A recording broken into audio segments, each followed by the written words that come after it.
I always felt that one of the things about psychosynthesis that was really interesting was the right relations. And that, for those who don't know what that is, that's where students of about 10 at a time spend a weekend together, don't they? And there's no real structure, it's like free form. Yes. And so you have to find your voice amongst this group. Yes. And I found that really challenging. And this is when I first really started to hear the voices that were my, we'll call them sub-personalities, really coming the internal voice.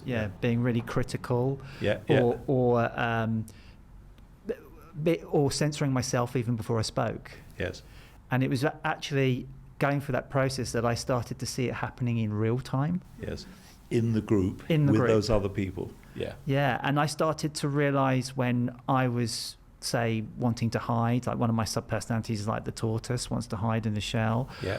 Or just when someone is projecting on you what they expect you to be and do. Exactly. And before I would go away and say, why aren't I doing that right? Like the inner critic. And then it starts to become, actually, do I need to add any more? Or is that their expectations of me? Exactly. And that's when you start realising that I, don't we call it that I, that authentic self. That's when it comes through. It's a very good example, that. And Right Relations, it was developed here in the early 90s. And exactly what you're saying, to try to provide a context, a container for a group of people to start to experiment what it means to be with other people in a group, in a small group setting, that actually does what you're talking about, which is, can I be as much of myself as I can be in that setting? Can I be that way? Can I say what's important to me to say, which may mean not hiding? It may mean sometimes just saying, I'm not going to do anything. I'm not going to say anything. I've always been really fascinated by the Right Relations. Like, where did it come from? Who's inspired to do it? Who sort of gave you the inspiration? It's a very good question, actually. It was developed by a small group here. One was a woman called Danielle Rux, who came from a different background to psychosynthesis. And she, together with Joan, Jarlath, Benson, and myself, we used to meet very regularly, and out of that designed Right Relations as a forum to take the training in your psychosynthesis and practice it, but practice being with other people, to be as, not just authentic, but to be as close to yourself as you can be, holding, at the same time, the history and all the patterns that come from that, but also how we want it to be, how we aspire to be most authentic. So it came out of that. This is in 1991, 92, and the whole process emerged out of that. And then we've trained a lot of our trainers to be Right Relations trainers. So that really complements how we work here. I agree with Jamie. It's very challenging, especially at the beginning, because the concrete mind wants to make sense and to know what's the right way to do this. And my history tells me I should be this way. Yeah. Whereas, in fact, can I be myself and acknowledge there's a part of me wants to run, or the parts of me want to fight, rather than really being deeply with myself.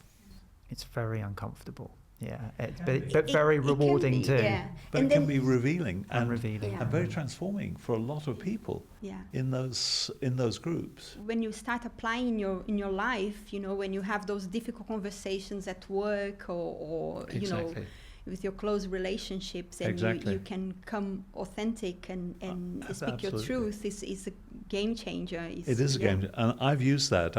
As you may know, I run a management consulting practice. And I've used that with colleagues in some of the contracts I've had with organizations and their senior management teams or their management teams to practice something very similar. And it's a game changer. It really is. Because suddenly people say, oh, I'm not how I thought I was. I can actually be much closer to myself. We keep peeling those layers of, Exactly. And then you... And it's difficult. I agree with you. I think it's difficult. It can be painful. But the reality is there any other way? in the sense that why don't we aspire to be the best we can? Not being yourself is harder than... Exactly. Well, that's the point. Because then we... Yeah, it's far more draining in the long term, not being yourself. Exactly. It's unsustainable. Your and health I would is, say that in response to your first question too, to people who say, well, what's psychosynthesis? It's a way of living your life to the fullest you can and being the self you can be.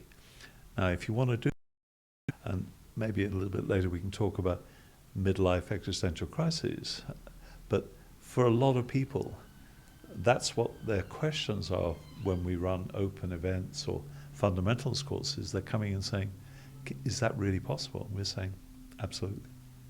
Now, it sounds grand, doesn't it? It sounds everything to all, but it's not. But the reality is, we're very fortunate that Ashjali developed a process that's transformatory. You know, you've probably seen the videos on the website. There are two videos, one with the on-site, the online group from different countries, but also the one face-to-face.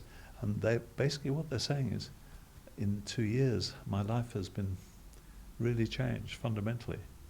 And it's the gift of therapy as well, because yes, exactly. you're training and you try your own medicine and exactly. things you try start it out. changing and you use your will